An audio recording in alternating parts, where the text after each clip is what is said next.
the fire service can be notoriously insular. Are we communicating changes that we're embracing adequately to the public?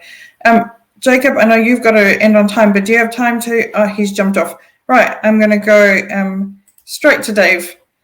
Oh, good. Joanne's back. Good. Hi, Joanne.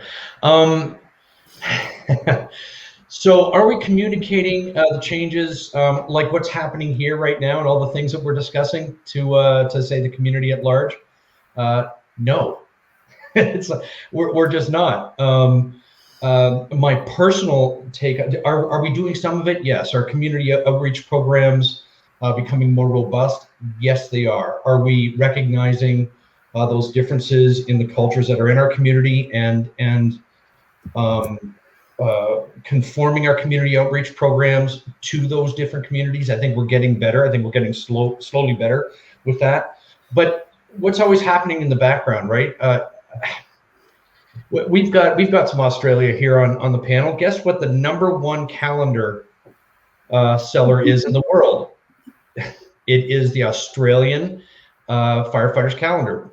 Apparently, all firefighters are 6'2". They are 28 years old, with 6-packs and love koalas. Right, and that feeds in, right? That feeds into that whole what we're communicating out there. The Hollywood machine still feeds the mythological idea of the fire service. We've got I believe it's 2 or 3 popular, at least they're popular here in North America, popular TV shows, Chicago Fire, and Station 19, I believe is the other. I think there may be a third, and same thing. These firefighters are 6'2", impossibly handsome. Sure, it's Hollywood, but that's kind of my point. And they get themselves into these improbable situations, and there's really nothing that communicates what's really happening behind the scenes. A while back, a few years ago, there used to be a show that started off very fire heavy called Third Watch, and it did address some of those issues, and it was better at it. It switched over from kind of a fire show to a police show eventually, and got canceled. But the Hollywood machine, media discourse, you watch the news, and everything is about firefighters and the Fill the Boot campaign. And these are all great things. I want to be clear about that. These are great things. These are fun things. The calendar, for example, raises a lot of money. This year it's for Australian wildlife impacted by bushfires. It's Hollywood. We all know that when we turn on the TV, it's not really real. But we've got all these great things happening in the background, all the things that we've addressed here. With Chief McAfee, for example, talking about really getting great FaceTime with your staff to understand what their values are and employing those values. Chief Freeman, I'm watching him on LinkedIn, and every day is like, here I am with everybody at Station 13, Station 22, et cetera, FaceTime, with people.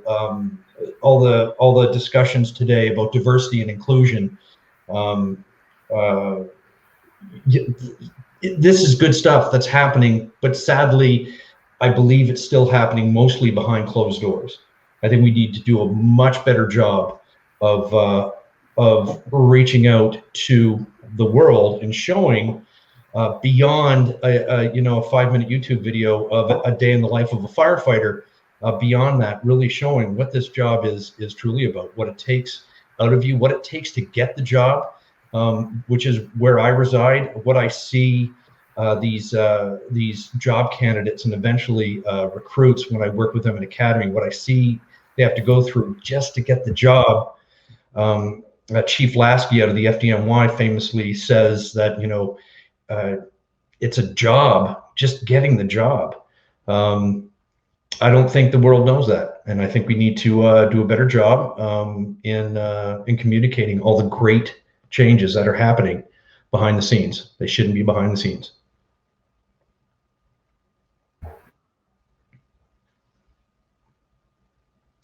Your mic, Joanne. Oh, brilliant. Thank you. Dave, I can agree with you more. My female colleagues, they'll tell you they'll get off a truck at a really complex incident. They'll be the lead firefighter, the incident controller, and the general public will go up and, someone from the general public will go up and talk to the recruit who's shadowing her, who happens to be male, and ask what's going on, rather than the firefighter, who's female, who's in charge of the scene. So we've definitely got to work with the community as well. The bias is still out there in the community that, the firefighter is the 6-foot male who gets off the truck, not the female or someone from a different ethnic group, or, those biases are there in the community. And I think you were really right earlier when you talked about the specialties and the technology that the services have embraced, that there's been a massive shift, and I don't think we're communicating that. The data-driven predictive services that are used now, the intelligence products, the advances in technology, in smoke alarms alone, this is a technological-driven service on many levels now, not a physically strength-driven service anymore. So I have to commend our media team who's been working hard in this space and creating content and visuals and storylines for our promotion, social media promotions about those specialty areas, to try and start to help the public understand that the service has shifted, that we look a bit different, but also that we're much more technologically advanced than we were 10, 15 years ago, and that people who are therefore doing those roles are coming from all different backgrounds. Our scientists are intelligence analysts, are all these different, our firecom operators, who are so crucial to getting communications to our crews, but also to the public, to warn them of incidents and to help them take the action that's needed to keep themselves safe.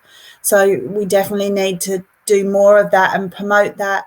And I think internally that requires us to recognise that it's okay to be vulnerable and to speak to the challenges, and to do that openly and publicly. It's great that this discussion is happening in a closed forum, but I think out there in the public domain, this conversation needs to be happening. We need to be having this conversation with the community. What do they want us to look like? What do they expect us to behave like? What do they want from a service? I think if you scratch below the service, you'll get a much more interesting conversation than the community that we want a truck turning up when we call one. I think the expectation of the community now is shifted. So we need to be having that two-way conversation with them about their expectations and feeding that back into our own conversations.